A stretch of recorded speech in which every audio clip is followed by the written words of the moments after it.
We're in our third week of the stewardship season here at St. Paul's, and our stewardship moment will be offered by Joyce Davis today.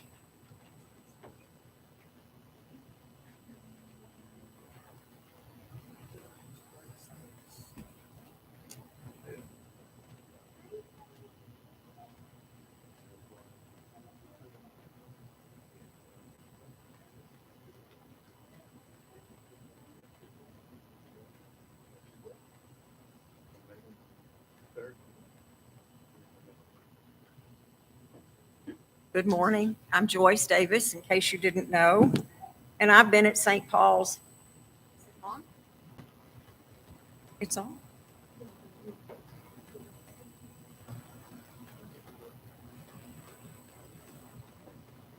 I've been at St. Paul's a very long time. Only Jean Miles has been here longer than I have. And I've done just about every job in this church except altar guild because they scare me. And choir since I don't sing well.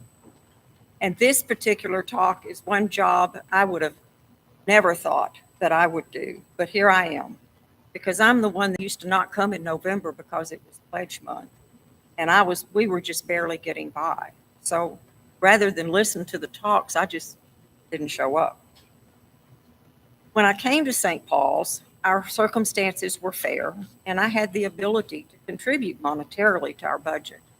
Later on, things got very hard. My husband was laid off, so I even more skipped November. Recently, I was given a lottery ticket worth $277 million. And in my mind, I planned all kinds of things that I would do with the winnings. Well, like Joel, what a great thought. And then I only had two numbers on two different lines, so that dream went out the window as God laughed, and St. Paul's got nothing in. We cannot depend on our gambling or our gifts to take care of our budget.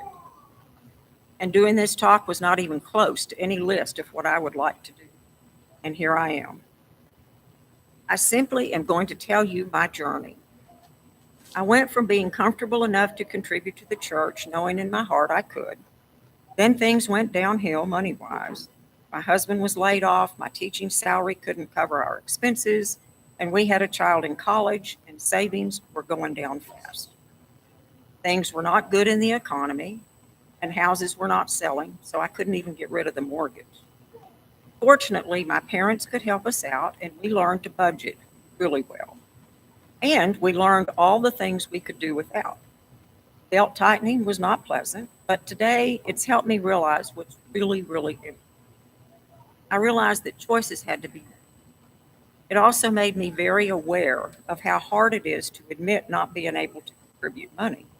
So I doubled down with the volunteer aspect, thinking, okay, I'll just do what I can. But I still felt really inadequate.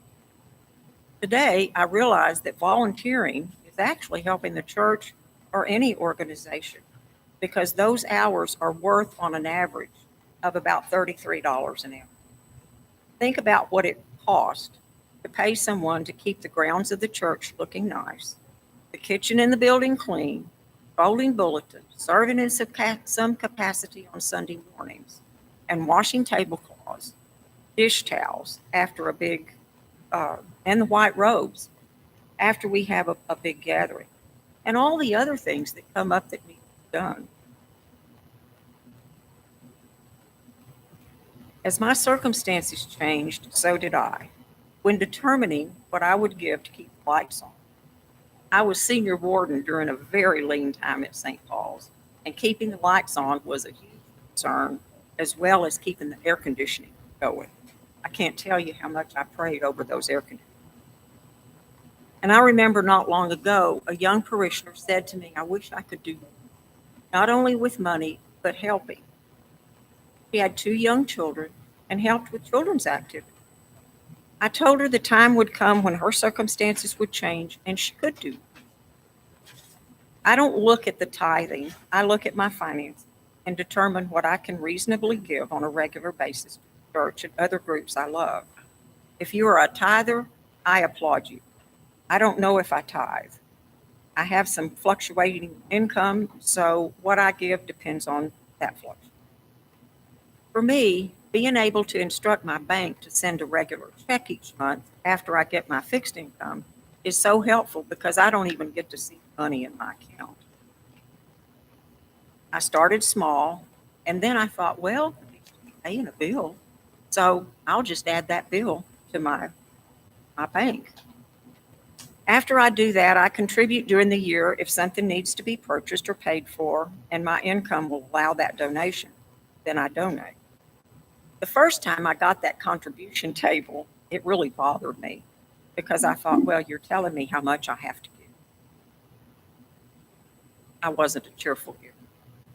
Increasing giving, if only a few cents or $1 every week, is meaningful, and every little bit helps.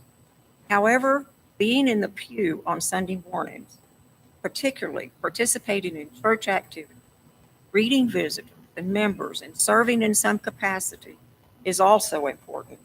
It makes us who we are. We are the church, not the building, not the priest, not the bishop. It's us, the members, doing God's work. St. Paul's has wonderful outreach activities because who you are, and our contributions are a part of that and very necessary. It's okay if you're having a hard time. That time will end and things will change. Meanwhile, know everyone here is a valuable member of St. Paul's, and we accept you no matter your circumstance. I think Stacy Perez said it best in our video. And if you've not seen our video, you really need to look at it because it's great. She said, "It does not matter who you are, how long it's been since you've been to church, what your circumstances are. Just join us as we welcome you. However, remember, it is important the lights on."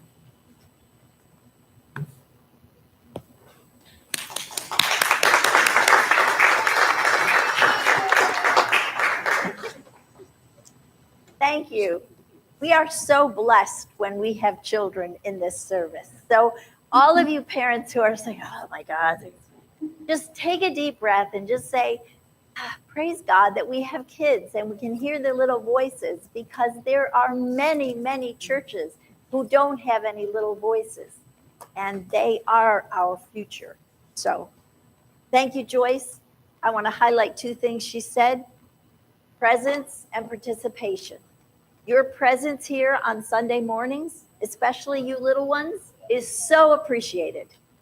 And your participation, your voice in the prayers, your voice in the music, whatever you do to help out, saying hello to a fellow parishioner out there, it's really important.